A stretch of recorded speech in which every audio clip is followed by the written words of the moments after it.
Hello everyone, આપણે આગળ જે છે વર્ગીકરણ કોને કહેવાય એના વિશે ચર્ચા કરી ગયા હતા. આપણે હવે વાત કરવી છે વર્ગીકરણની કક્ષાઓની. વર્ગીકરણ એ ક્રમશઃ શ્રેણીબદ્ધ ચરણ દર્શાવતી પદ્ધતિ છે. વર્ગીકરણ છે ને મિત્રો, એક સ્ટેપ બાય સ્ટેપ ચાલતી પ્રક્રિયા છે. એમાં કોઈ એક એમ કહેવાય કે બધી ભેગી થઈ ગયેલી પ્રક્રિયાઓ નથી, એને સ્ટેપ બાય સ્ટેપ આપણે ફોલો કરવી પડે છે. જે કક્ષા બધી જ દ્રષ્ટિએ વર્ગીકૃત વ્યવસ્થાનો ભાગ હોય તેને આપણે વર્ગીકરણની કક્ષા કહીએ છીએ. વર્ગીકરણની કક્ષા કોને કહી શકાય? તો કે એવી કક્ષા કે જે બધી જ દ્રષ્ટિએ વર્ગીકૃત વ્યવસ્થાનો ભાગ હોય. બરોબર છે? જેમ કે તમે ગૌત્ર લઈ લો તો એ ગૌત્ર જે છે એક પ્રકારની કક્ષા કહેવાશે. વર્ગીકૃત કક્ષાઓ માત્ર બાહ્ય રચના નહીં પણ વિશિષ્ટ જૈવિક લક્ષણોની પણ રચના ધરાવે છે. તો આપણે વર્ગીકૃત કક્ષાઓની ચર્ચા જે છે અહીંયા તમારી સાથે કરવી છે. પહેલી વાત કરીએ આપણે જાતિ અને પ્રજાતિની. મિત્રો, જાતિ કોને કહેવાય? જાતિ એટલે મૂળભૂત રીતે સમાન, ટૂંકમાં સામ્યતાઓ જે છે ને એ ધરાવતા અને સ્વતંત્ર સજીવોના જૂથની જે છે ને એક આપણે રચના થાય ને તો એને આપણે જાતિ તરીકે ઓળખી શકીએ.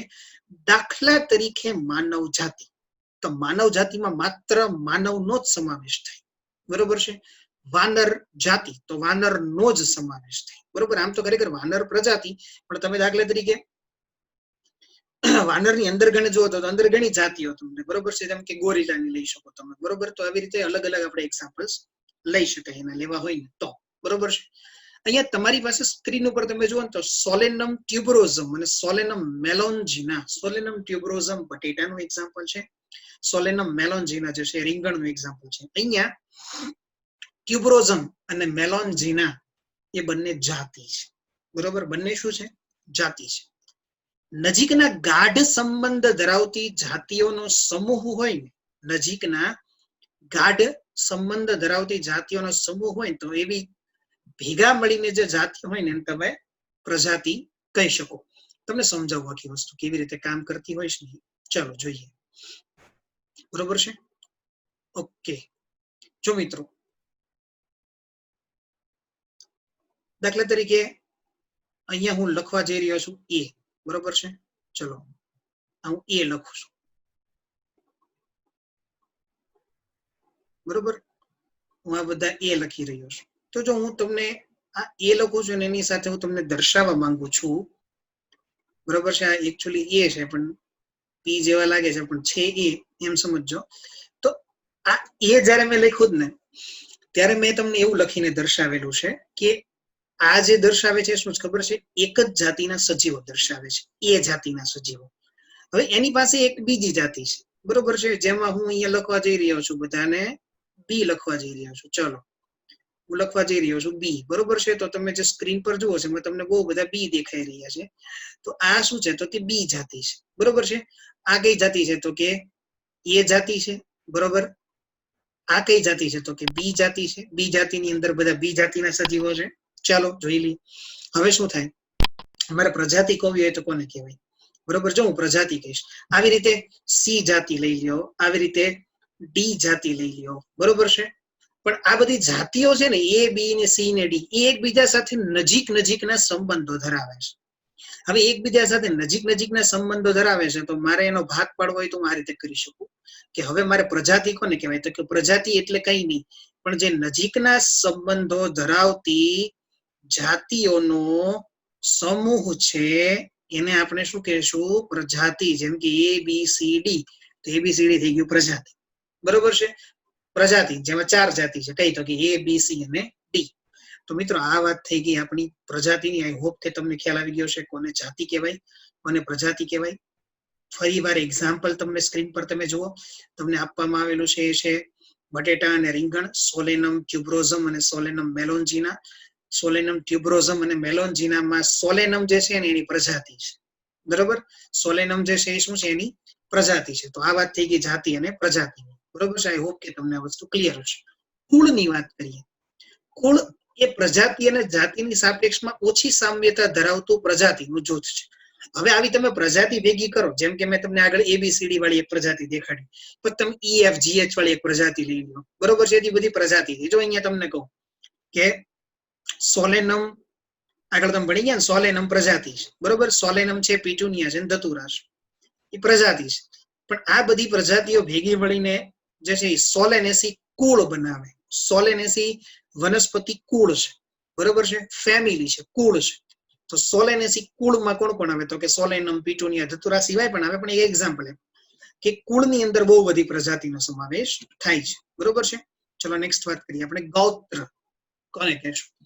ઓર્ડર, સરખા લક્ષણો ધરાવતા કુળ. હવે આગળ જે કુળની તમે વાત કરી કે એવા સરખા ને નજીકના લક્ષણો ધરાવતા કુળ હોય ને, તો મિત્રો પછી દૂર દૂરના લક્ષણો વાળા કુળ ના ચાલે. કુળ હંમેશા નજીકના લક્ષણો વાળા હોવા જોઈએ, બરોબર છે. અહીંયા જો તમને કીધું છે કે ફેલિડી અને કેનિડી, બરોબર છે. તો ફેલિડી અને કેનિડી એ બંને જે છે ને કાર્નિવોરામાં આવે છે, બરોબર છે. તો કાર્નિવોરા જે છે એ શું છે? તો કે ગૌત્ર છે, યાદ રાખજો. અને એવી જ રીતે તમને ગૌત્ર પછી અહીંયા નીચે એક વાત કરી છે વર્ગ. તો વર્ગ એટલે શું? તો કે નજીકના ગૌત્ર જે છે ને ભેગા મળીને વર્ગ બનાવે, બરોબર છે. કુળ ભેગા મળીને ગૌત્ર બનાવે, ગૌત્ર ભેગા મળીને વર્ગ બનાવે. જેમ કે તો કે વાનર, ગોરીલા અને ગિબ્બન, બરોબર છે. તો એ બધા આવે શેમાં? તો કે પ્રાઇમેટામાં. પ્રાઇમેટા જે છે એ શું છે? તો કે વર્ગ છે, યાદ રાખજો. પ્રાઇમેટા એટલે ઉચ્ચ કક્ષાના સસ્તનો, બરોબર. ચલો નેક્સ્ટ વાત કરીએ સમુદાય અને સૃષ્ટિની. આખી દુનિયા જ્યારે ઓનલાઈન થઈ રહી છે, નવી ટેકનોલોજી, નવી લાઈફસ્ટાઈલ સાથે સંલગ્ન થઈ રહી છે અને વર્ક ફ્રોમ હોમ જ્યારે નોર્મલ બની રહ્યું છે, ત્યારે સ્ટડી ફ્રોમ હોમ શું એક સારો આઈડિયા નથી? લર્ન, લિબર્ટીની નવી એપ. ગુજરાતની સૌથી પ્રતિષ્ઠિત, વિશ્વસનીય કોચ અને માર્ગદર્શક લિબર્ટી કરિયર એકેડમી દ્વારા પ્રસ્તુત છે લર્ન એપ. અને આ એપ ખાસ કરીને ધોરણ 9 થી 12 ગુજરાતી અને ઇંગ્લિશ મીડિયમ તથા નીટ, જેઈઈ મેઇન અને ગુજસેટ જેવી સ્પર્ધાત્મક પરીક્ષાઓ માટે બનાવવામાં આવી છે. તો હવે લિબર્ટીની નવી લર્ન એપ ડાઉનલોડ કરીને આપ ક્યાંય પણ અને આપના અનુકૂળ સમયે અભ્યાસ કરી શકો છો. સમુદાય કોને કહેશું? તો સમુદાય એટલે એનો મતલબ એવો થાય છે કે સસ્તનોના વર્ગની સાથે મત્સ્ય, ઉભયજીવી, સરીસૃપ, વિહંગ આ બધા વર્ગોને જે છે ને સમુદાયો કહેવાશે, બરોબર છે. આપણે જાણી છે સમુદાય, તમે ભણી ગયા છો ક્લાસિફિકેશન. સમુદાય ઉભયજીવી, સમુદાય વિહંગ, સમુદાય સસ્તન, બરોબર છે. અને વનસ્પતિ હોય તો એમાં એના માટે એને ડિવિઝન શબ્દ વાપરીએ છીએ. અને મિત્રો આ ભેગા થઈને પછી આગળ જતા કિંગડમ બનાવે, સૃષ્ટિ. 5 જેમ તમે મોનેરા, પ્રોટિસ્ટા, ફૂગ, વનસ્પતિ, પ્રાણી કહેશો ને, તો અહીંયા કીધું છે કે પ્રાણીઓના વર્ગીકરણ તંત્રમાં વિવિધ સમુદાયોમાં સમાવેશિત બધા પ્રાણીઓને સૌથી ઉચ્ચ કક્ષાના દરજ્જામાં મૂકવામાં આવે છે, એને સૃષ્ટિ કહેવાય. તો તમને ઉદાહરણ આપ્યું પ્રાણી સૃષ્ટિનું. વનસ્પતિનું લઈ લો તો વનસ્પતિ સૃષ્ટિ બને, મોનેરા લઈ લો તો મોનેરન સૃષ્ટિ બને. આવી રીતે સમુદાય અને સૃષ્ટિની વાત આપણે કમ્પ્લીટ કરીએ છીએ. તો આ વાત થઈ ગઈ આખી જે આપણી વર્ગીકરણની કક્ષાઓ છે ને એની વાત અહીંયા આપણે કમ્પ્લીટ કરીએ છીએ, બરોબર. તમારી સ્ક્રીન પર તમે જોઈ શકો છો. તો તમને જે છે ને એ કેટલાક સામાન્ય નામ, એના વૈજ્ઞાનિક નામ, પ્રજાતિ, કુળ, ગોત્ર, વર્ગ અને સમુદાય, મતલબ આખું વર્ગીકરણ કઈ રીતે થાય ને એની એક તમને જે છે માહિતી પ્રાઇમરી અહીંયા આપી છે. સૌથી પહેલા તમે જુઓ તો મનુષ્ય વિશે તમને કીધું છે, બરોબર. મનુષ્યની વાત કરીએ. મનુષ્યમાં તમને કીધું છે હોમો સેપિયન્સ, બરોબર છે. ચલો હોમો સેપિયન્સ તો પ્રજાતિ કઈ છે? હોમો, બરોબર છે. અને કુળ કયું થશે? હોમિનિડી, બરોબર છે.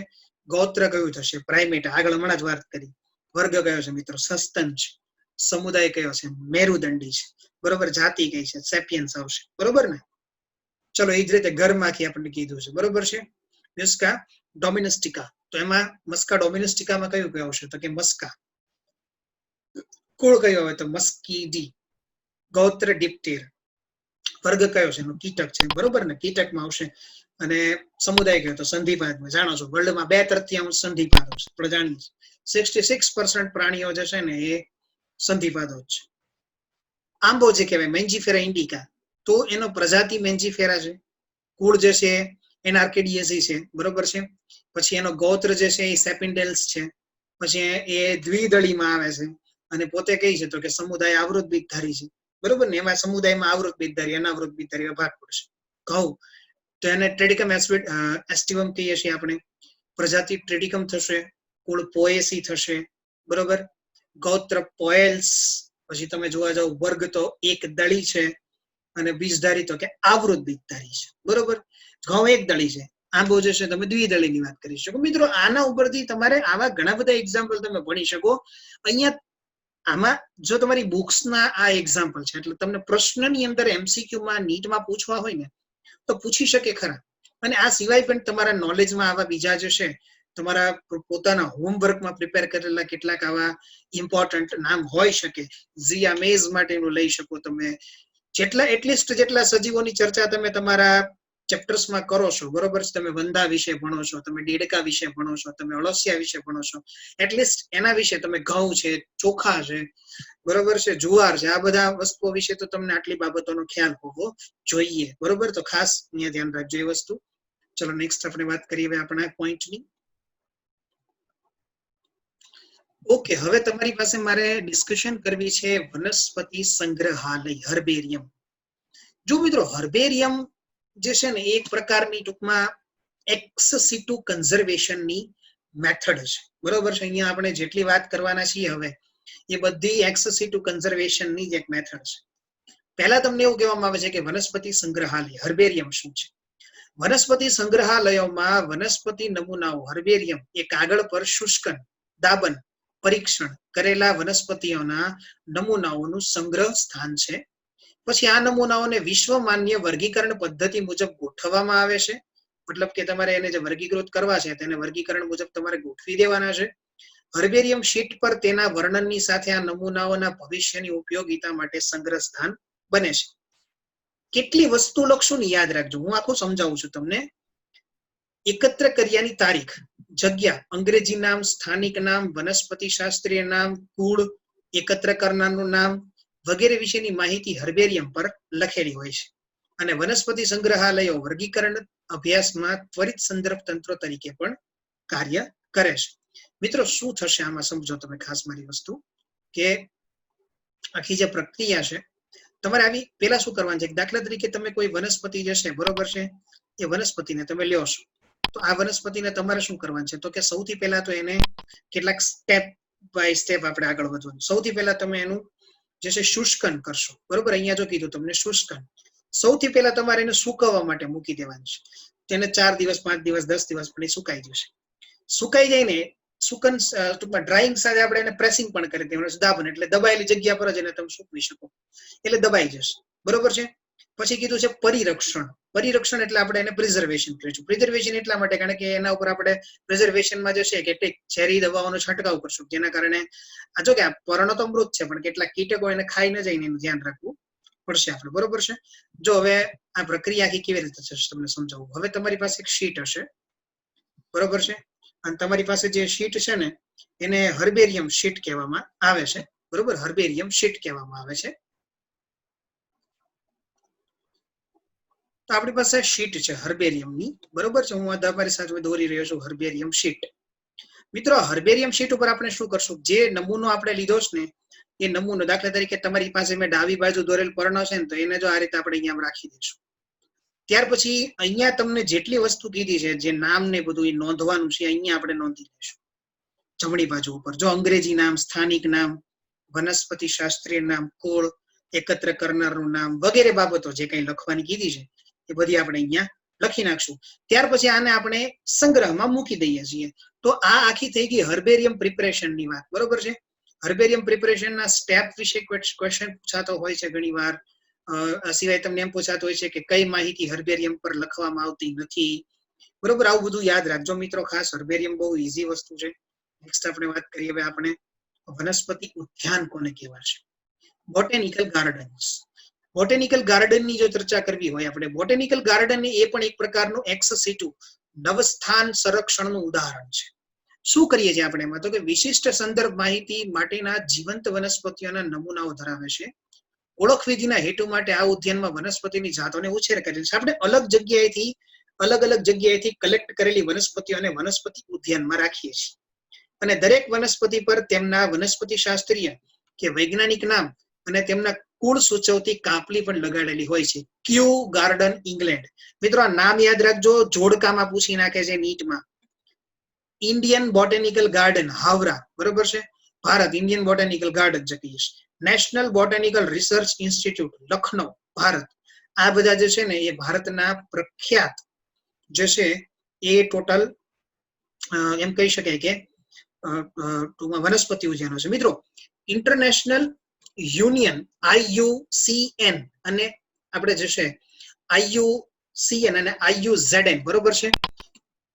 એક બે વસ્તુ યાદ રાખો. International Union for Conservation of Nature, આનું કામ છે કે આ પ્રકારના કામોને પ્રોત્સાહન આપવું, બરોબર છે. ICBN અને ICZN બે વિશે ચર્ચા કરવી છે અહીંયા, એટલે તમારી સાથે ક્લિયર થઈ જાય. ICBN શું છે? ICBN જે છે ને, international code four botanical nomenclature, બરોબર છે. અને એક ICZN એટલે ઝૂઓલોજીકલ નોમેનક્લેચર અને બોટેનિકલ નોમેનક્લેચર. વનસ્પતિ અને પ્રાણીઓના નામ આપવાની માંડીને વનસ્પતિ ઉદ્યાનોની જે ટૂંકમાં સંરક્ષણની બાબતો આવતી, આ બધી બાબતોમાં ધ્યાન રાખતી આ સંસ્થાઓ છે. પ્લસ અત્યારે ટોટલ વિશ્વની અંદર આવા 800 થી પણ વધારે વનસ્પતિ ઉદ્યાનો જે છે એનું ઇન્ટરનેશનલ જે બોટેનિકલ ગાર્ડન નું કોઈ સંગઠન હોય એમની પાસે માહિતી બધી સચવાયેલી રહેતી હોય છે. તો આ વાત થઈ ગઈ આપણી વનસ્પતિ ઉદ્યાનની, બરોબર.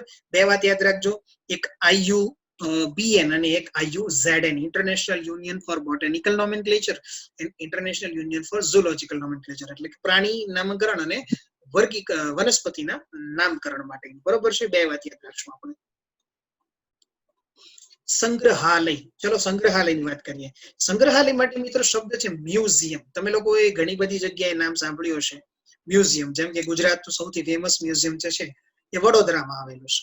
મ્યુઝિયમ અને બોટેનિકલ ગાર્ડન અથવા તો એની અંદર શું ફેર છે એની ચર્ચા કરું, અથવા તો પ્રાણી ઉદ્યાનની અંદર શું ડિફરન્સ છે એની ચર્ચા કરું. મિત્રો અહીંયા મ્યુઝિયમમાં મૃત દેહો જે છે ને એને સાચવવામાં આવે. ખાસ અહીંયા ઇથેનોબોટેનિકલ ગેલેરીઝ જે હોય છે, બરોબર. ઇથેનોબોટની એક પ્રકારની બ્રાન્ચીસ છે જેની અહીંયા આપણે વાત કરવા જઈ રહ્યા છીએ. અહીંયા તમે જોશો તો શાળા અને કોલેજ જેવી શૈક્ષણિક સંસ્થા હોય ને, એમાં વનસ્પતિ, પ્રાણી કે અન્ય જે અશ્મિના નમૂનાઓ છે ને એને સાચવી રાખવા માટે આપણે ખોખા છે, કાચની શીશી, બરણી વગેરેમાં પ્રિઝર્વેટિવ દ્રાવણો જે છે, તમે તમારી લેબોરેટરીમાં અલગ અલગ પ્રાણીના નમૂના જોયા હશે તે પ્રિઝર્વેટિવ્સમાં રાખેલા, બરોબર. તમે જ્યારે પ્રેક્ટિકલમાં સ્પોટિંગની પ્રક્રિયા વર્ગીકરણમાં ભણતા હશો ત્યારે, બરોબર. આમાં કીટકોને પકડી અને ત્યાર પછી એને પિન મારીને સાચવવામાં આવે છે. કીટકો ટૂંકમાં મૃત્યુ પામેલા કીટકો હોય તો. પક્ષીઓ અને સસ્તનો જેવા મોટા પ્રાણીઓના મૃતદેહોને સ્ટફિંગ કરવામાં આવે. સ્ટફિંગ એટલે બીજું કઈ નહીં, પણ એના શરીરની અંદર રૂ ને ઊન ભરી દેવામાં આવે, જેના કારણે લાંબો સમય સુધી સચવાઈ રહી, એનો મૂળ આકાર જળવાઈ રહી અને જોનાર વ્યક્તિ જે છે એને એ જોવાનો ટૂંકમાં જે છે આનંદ આવી શકે. બધી વસ્તુ મહત્વની છે. મ્યુઝિયમમાં ક્યારેક પ્રાણીઓના કંકાલનો પણ સંગ્રહ કરવામાં આવે છે. બેંગ્લોર છે, દિલ્હી છે, ઘણા બધા મ્યુઝિયમ એવા છે જે મત્સ્યમાં મોટી મોટી વેલ માછલીઓના, ડાયનોસોર્સના જે છે હાડપિંજરો મળી આવેલા છે, બધા સાચવી રાખવામાં આવેલા છે, બરોબર છે. તો આ કામ મ્યુઝિયમ સંગ્રહાલયનું છે, બરોબર. તમને આઈ હોપ કે હવે ક્લિયર હશે મ્યુઝિયમ કોને કહેવાશે. ચલો નેક્સ્ટ વાત કરીએ આપણે પ્રાણી ઉદ્યાન, બરોબર. આને કહેવાય ઝૂઓલોજીકલ પાર્ક. બધાએ અમદાવાદના કાંકરિયાનું ઉદાહરણ તો સાંભળેલું છે, બરોબર. જેનું એક રૂબિન ડેવિડ જે છે એમણે સ્થાપના કરી હતી, એનું પૂરું નામ છે કમલા નહેરુ ઝૂઓલોજીકલ પાર્ક, સોરી, બરોબર છે. પ્રાણી ઉદ્યાન એટલે એવી જગ્યા છે મિત્રો કે જ્યાં જંગલી પ્રાણીઓને સુરક્ષિત વાતાવરણમાં એક્સ સિટુ કન્ઝર્વેશનમાં આપણે લોકો સાચવીને રાખીએ છીએ આપણી જાણકારી મુજબ, બરોબર છે. અને ત્યાં એમ જોવા જાય તો એની ખોરાકીય આદતો જે છે, એને વર્તણૂક જે છે એ બધાનું ધ્યાન રાખવામાં આવે છે. પ્લસ એને પ્રાકૃતિક નિવાસ સ્થાન પણ આપવામાં આવે છે. તમે જો કાંકરિયાની મુલાકાત લીધી હશે અથવા તો સક્કરબાગ જુનાગઢની મુલાકાત લીધી હશે તો તમને એક વસ્તુ ચોક્કસ ખબર હશે કે ત્યાં તમે વાઘ કે સિંહના પિંજરા પાસે જશો તો નાનકડા પિંજરાની પાછળ જે છે એને ખુલ્લું મેદાન આપેલું છે, ઝાડ આપેલું છે. તમે મગરને જોવા જશો તો ત્યાં નાનકડું તળાવ જેવું બનાવેલું છે. મિત્રો અહીંયા ખાસ સમજો કે એમના પ્રાકૃતિક નિવાસ સ્થાનો જેવા નિવાસ સ્થાનો બનાવવામાં આવે છે જેના કારણે એમને સહેજ પણ તકલીફ ના પડે. તમે કોઈ વાનરના પિંજરા પાસે જશો તો વાનરને ખુલ્લા નથી મૂકવામાં આવતા, પણ વાનરનું પિંજરું બનાવ્યું હોય પણ પિંજરાની અંદર ઝાડ જેવા ને એવું બધા બનાવેલા હોય છે, જેના કારણે એ પોતાની રીતે એક જગ્યાએથી બીજી જગ્યાએ કૂદી શકે. અને એને ઝૂઝ કહેવાય છે આપણે કહીએ, બરોબર, પ્રાણી સંગ્રહાલયોને. તો આ વાત થઈ ગઈ મિત્રો પ્રાણી સંગ્રહાલયની, બરોબર છે. નેક્સ્ટ આપણે વાત કરવી છે હવે ઓળખ ચાવીની, બરોબર છે. આઈડેન્ટિફિકેશન કીઝની તમારી સાથે વાત કરવી છે. ઓળખ ચાવી એ વનસ્પતિ અને પ્રાણીઓને તેમની સમાનતા અને અસમાનતાના આધારે, તમે જોશો તો અહીંયા કીધું છે આપણે સમાનતા અને અસમાનતાના આધારે ઓળખ વિધિ માટે ઉપયોગમાં લેવામાં આવતો વર્ગીકરણીય આધાર છે. તમારે કોને ક્યાં મૂકવાના છે વર્ગીકરણમાં એ તમે કેવી રીતે નક્કી કરશો? તમે એક સ્કૂલમાં જાઓ તો તમે જોયો છો મિત્રો, ક્યારે એવું નહીં જોવો કે 5મા ધોરણનો વિદ્યાર્થી 6ઠ્ઠા ધોરણ વાળા સાથે 7મા ધોરણ વાળા સાથે બધા ભેગા બેઠા હશે. હંમેશા ધોરણ 5, ધોરણ 6, ધોરણ 7 બધા અલગ અલગ જ બેઠા હોય, તો એ અહીંયા પણ જરૂરી છે. ઓળખ ચાવી સામાન્ય રીતે જોડમાં રહેલા વિરોધાભાસી લક્ષણોના આધારે આપવામાં આવે છે, જેને યુગ્મક કહેવાશે, કપલેટ્સ કહેવાશે. બરોબર છે. ચાવીએ બે વિરોધાભાસી વિકલ્પો વચ્ચેની પસંદગી રજૂ કરે છે. આના પરિણામ સ્વરૂપે ફક્ત કોઈ એક જ વિકલ્પ સ્વીકાર્ય બને છે અને બીજો વિકલ્પ અસ્વીકાર્ય બનશે. ચાવીમાં રહેલા કેટલાક જાહેર નિરૂપણને માર્ગદર્શિકા કહેવાય છે. કુળ, પ્રજાતિ, જાતિ જેવી વર્ગીકરણ કક્ષાઓ માટે ઓળખવિધિના હેતુઓ માટે અલગ વર્ગીકરણીય ચાવીઓ જરૂરી છે. અને આ રીતે જે છે ને મિત્રો, એનાલિટિકલ આપણે જે છે વિશ્લેષણાત્મક રચનાઓ દ્વારા જે છે ટૂંકમાં ક્લાસિફિકેશન કરી શકીએ છીએ. નવું મળતું સજીવને કોની પાસે મૂકવું એ બહુ જાણવું જરૂરી છે. કયા વર્ગકની અંદર મૂકવું, કયા જાતિમાં મૂકવું, કઈ પ્રજાતિમાં મૂકવું, એ ક્યારે નક્કી કરી શકીએ કે જ્યારે આપણે એના લક્ષણો વિશે જાણતા હોઈએ તો જ નક્કી કરી શકીએ. અધરવાઇઝ આપણે નક્કી નથી કરી શકતા. તો અહીંયા ઓળખ ચાવી જે છે એ માત્ર તમને એવો પ્રશ્ન અહીંથી પૂછી શકાય કે ઓળખ ચાવીનું મહત્વ શું છે. તો ખાસ યાદ રાખજો કે ઓળખ ચાવી જે છે ને એ સમાન અને વિરોધાભાસી, ખાસ કરીને વિરોધાભાસી લક્ષણો હોય ને એના આધારિત આપણને વર્ગીકરણ કરવામાં મદદરૂપ બને છે. તો આ વાત અહીંયા જે છે એ ઓળખ ચાવીની આપણે કમ્પ્લીટ કરીએ છીએ. આ સાથે આપણું ચેપ્ટર પણ અહીંયા કમ્પ્લીટ થાય છે. ખૂબ નાનકડું ચેપ્ટર છે, કોઈ ડિટેલમાં. હવે આપણે થોડુંક ડિટેલમાં વધારે બાયોલોજીકલ ક્લાસિફિકેશનની જે ચર્ચા કરવાની છે. આપણું જ્યારે નેક્સ્ટ સેશન હશે એમાં આપણે બાયોલોજીકલ ક્લાસિફિકેશન, મોનેરા, પ્રોટિસ્ટા, ફૂગ અને વાયરોઇડ્સ, લાઇકેન્સ, આ બધા વિશે મારે તમારી સાથે ચર્ચા કરવાની છે.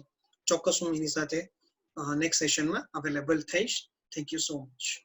આખી દુનિયા જ્યારે ઓનલાઈન થઈ રહી છે, નવી ટેકનોલોજી, નવી લાઈફસ્ટાઈલ સાથે સંલગ્ન થઈ રહી છે અને વર્ક ફ્રોમ હોમ જ્યારે નોર્મલ બની રહ્યું છે, ત્યારે સ્ટડી ફ્રોમ હોમ શું એક સારો આઈડિયા નથી?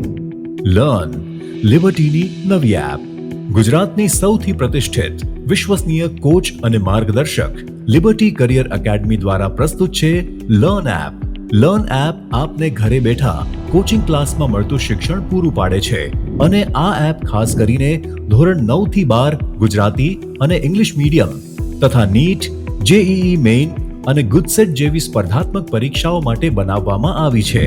ઓનલાઈન કોર્સમાં જોડાવા માટે ગૂગલ પ્લે સ્ટોરમાંથી લર્ન એપ ડાઉનલોડ કર્યા બાદ સૌપ્રથમ રજીસ્ટર કરવું, જેમાં તમારું full name, email ID, mobile number તથા તમારો પાસવર્ડ સેટ કરવો. હવે આપને મોબાઈલ પર SMS દ્વારા ઓટીપી મળશે તથા ઈમેલ આઈડી પર આવેલ કન્ફર્મેશન લિંકમાંથી તમારું અકાઉન્ટ વેરીફાઈ કરાવવું. ત્યારબાદ એપ્લિકેશનમાં તમારા ઈમેલ આઈડી તથા પાસવર્ડથી લોગિન કરવાનું રહેશે. લોગિન થયા પછી હોમ પેજમાં સૌપ્રથમ આપનું ધોરણ સિલેક્ટ કરો.